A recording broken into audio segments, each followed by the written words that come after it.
तो आशीष भैया फिर से एक बहुत ही ब्लास्ट गाना लेके आ गया है, जिस गाने का टाइटल है बोतल के बोतल पानी। भैया ये गाना है खतरनाक, ये गाना जबरदस्त है दोस्तों। कब आएगा, किस यूट्यूब चैनल से आएगा, सब इस वीडियो में बताएंगे।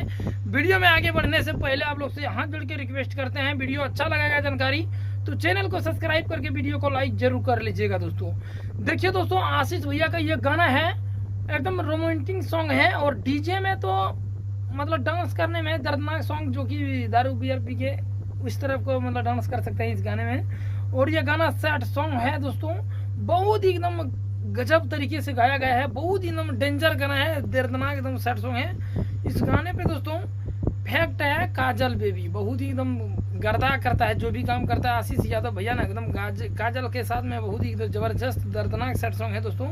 तो आप लोग तैयार हो जाइए, कल आ रहा है भोजपुरी म्यूजिक विल्हा, भोजपुरी म्यूजिक विल्हा से आ रहा है दोस्तों कल। इस गाने को 6:30 रिलीज कर दिया जाएगा, तो आप लोग जरूर सुनिए गाना को, एक नंबर ट्रेंडिंग पर ले के चलिए।